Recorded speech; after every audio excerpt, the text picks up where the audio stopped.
How effective is this decision-making, considering Colorado's pretty safely not a swing state?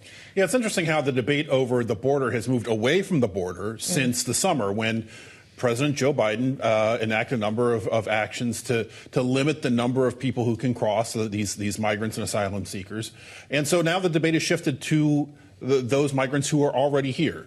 In Springfield, Ohio, where we have Haitian immigrants, in we have Venezuelan immigrants in Aurora, Colorado. And those are the places where Trump has decided to spotlight. They are not swing states, however. And I think that's your point here. He is a little bit off the beaten path here, going to places to highlight the issues instead of the places, right? It's a very thematic campaign at this point, and he's going to the places that he thinks will best emphasize what he thinks are his strengths: the economy and immigration.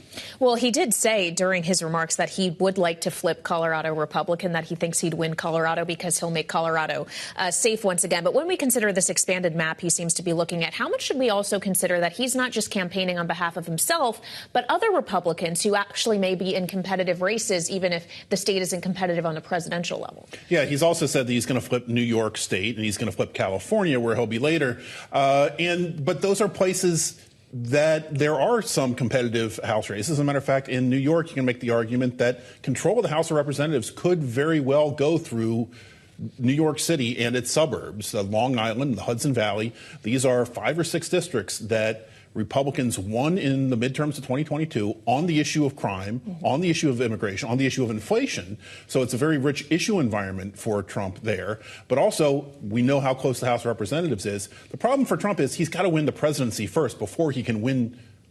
He can work with Congress. And so it's going to be a little bit of a balancing act. There are certainly some Trump allies who wish he would spend a little bit more time in Pennsylvania and Georgia and Wisconsin and Michigan. But Trump is seeing an expanded map here, and it's his time. That's one of the most valuable things that a campaign has, is the campaign contributions of money, but also the time of the candidate. And he alone controls where he goes. Well, and Kamala Harris is going places on her own. She has been in Arizona, also talking about the issue of immigration, which, of course, is a vulnerability of hers, as evidenced by Donald Trump's attacks, but also this difficult line for her to straddle as she tries not to alienate certain parts of her party either. Yeah, today she was in Arizona, and she talked about forming some sort of a bipartisan advisory board to advise her on policy. She says she's going to appoint a Republican to her cabinet. So part of this is a lot of outreach across the aisle on these issues. Part of her campaign has been to replay the Biden playbook in 2020. It's almost hard to remember now. But Joe Biden won in part by bringing over never-Trump Republicans into the Democratic coalition. Harris is trying to reassemble that, but she has to do it in a slightly different way, and she has to do it a little bit more explicitly by saying how she's going to govern and reach out to Republicans, especially on the issue of immigration, and that's why she's in Arizona. All right, Bloomberg's Gregory and Courtney, thank you so much. Now, in the Middle East, Israel stepped up attacks on Hezbollah in Beirut overnight. And we learned today that the U.S. is announcing new sanctions on Iran's oil sector in response to the country's missile attack on Israel last week. Joining me now for more of the latest is Bloomberg's Courtney McBride, who covers national security for us. So, Courtney, obviously, we did hear from the U.S. initially after Iran launched this attack that was largely thwarted that they would be responding in some way. How much are these sanctions, though, also tied to the response the U.S. would like to see from Israel?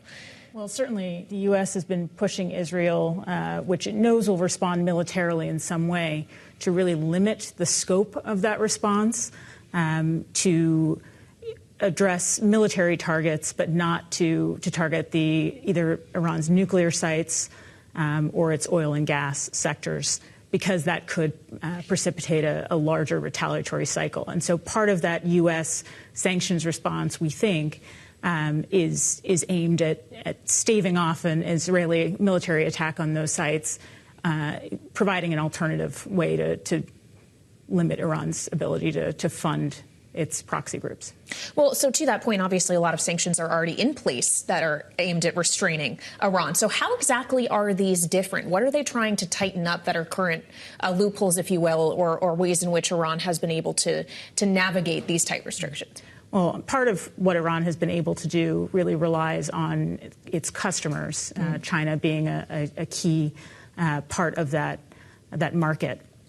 And so the sanctions announced today rely on a Trump-era executive order that allows the U.S. to declare essentially an entire sector of the Iranian economy off limits because it allows the Iranian regime to fund its proxies. And so the entire petroleum and petrochemical sector really are subject to these restrictions in a way that they weren't previously. As we consider Iran's oil capacity, there's also the question of the capacity of other Gulf states. As we have seen reporting that Iran is threatening to some of those other Arab countries, if there are attacks from Israel that are coming through your airspace, we could retaliate against you, too, that this would not just be an Iran versus Israel tit for tat. What else can you tell us about that as we still are awaiting Israel to calibrate its response to Iran here? Certainly. I mean, we're seeing messaging from, not just from the U.S. to Israel and indirectly to Iran, but also from those Gulf states.